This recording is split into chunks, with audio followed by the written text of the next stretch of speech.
And for his insights from Boston, let's welcome in the former mayor of Beantown, Ray Flynn. He also served our nation as ambassador to the Holy See. Ray, it's always great that you can make some time for Newsmax Prime. Thank you, JD, for inviting me. I always enjoy coming on the program.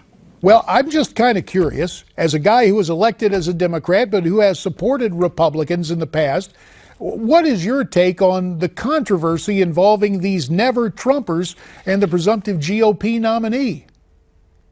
Well, I kind of listen to what the people in my neighborhoods and the city have to say about things, and I think those are the real experts. Those are the people ultimately going to make the decision. I think Trump has done well getting the nomination for the Republican Party, and so has Hillary.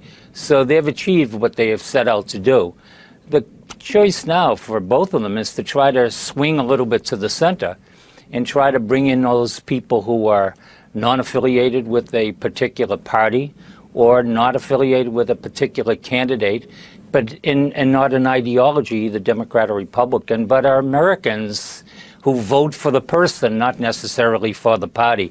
I actually put myself into that category as well, JD. And I listen to them. I think I have a good sense of what they're thinking about. It may be in conflict with what the media is saying. But, you know, if they stick, one or two of them stick with the issues. I mean, people are concerned about the economy, JD, as you well know. They're concerned about terrorism. And if you live in a community like I do in Boston and you walk everywhere you go or you take public transportation, you know that they're talking about drugs and violence in kids' education and health care. Well, you know, Ray, it's interesting what you're mentioning right there, what you're hearing from the folks in Boston. Let's go back to the phones at 1-877-Newsmax, and we're going to head out to my old neck of the woods, out to Phoenix, Arizona. That's where we find Tom. Hiya, Tom.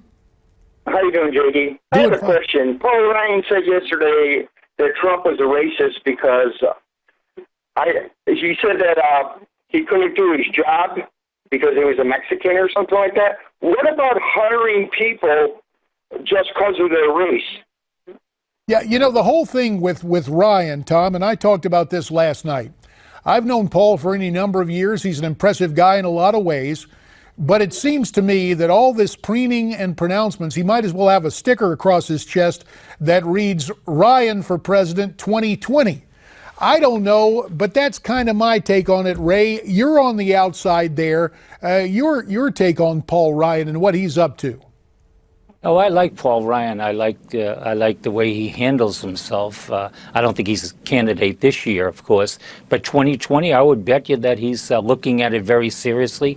I think if he had more time, he would have jumped in it, and he would have been a viable candidate in the Republican Party. But he's not in it, and to step on the nominee, the presumptive nominee, the way he's doing, it's not especially helpful to the party to win back the White House. That's my concern about it, Ray.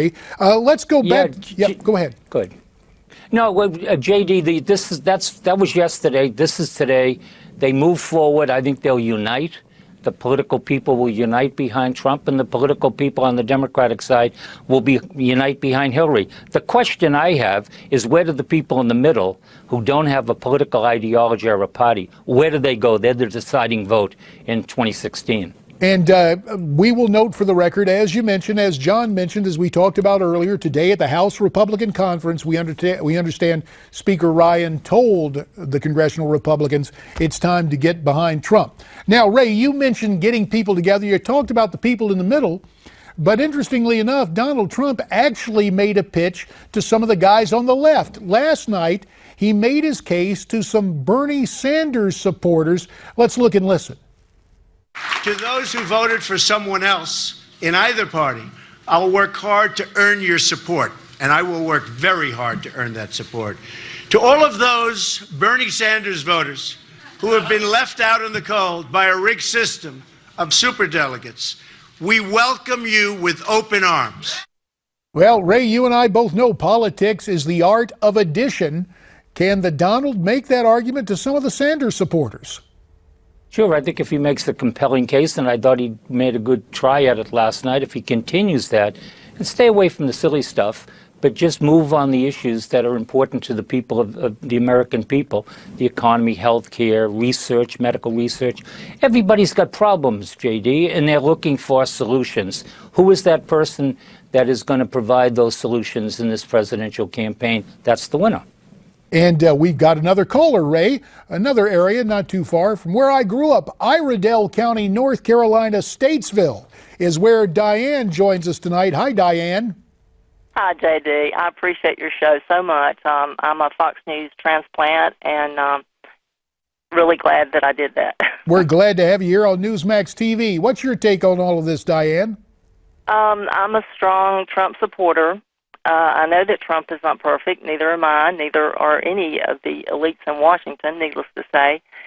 I think that as a nation, as Republicans, we should be extremely grateful to a man that gave us his time to run to get more votes than anyone in the history of the party.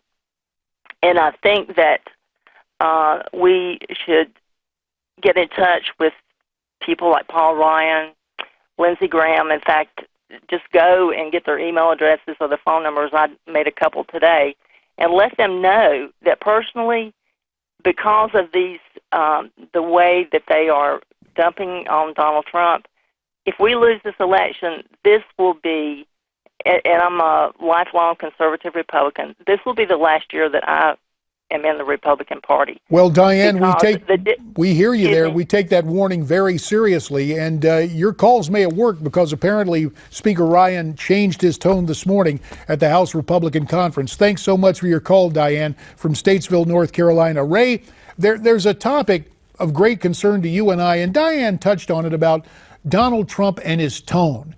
Well, the Donald took that on. Listen to what he had to say, and it's something that concerns you and me as well. Let's listen. They said Donald Trump has too strong a tone. Too strong. We have heads being chopped off because they're Christian in the Middle East. We have borders where people are being killed all up. The world is cracking up, and they're worried about my tone. Yeah, his tone may be out there, but when he talks about Christian persecution, he's right on target. About 20 seconds, Ray. He really is. I'm glad somebody's finally talking about Christian persecution in the world today, and I think that's one of those issues that is going to be a defining issue in the presidential campaign. Something else that defines you, your background as ambassador to the Holy See. We understand you're going to be at the Vatican in September, the canonization of Mother Teresa as she becomes a saint.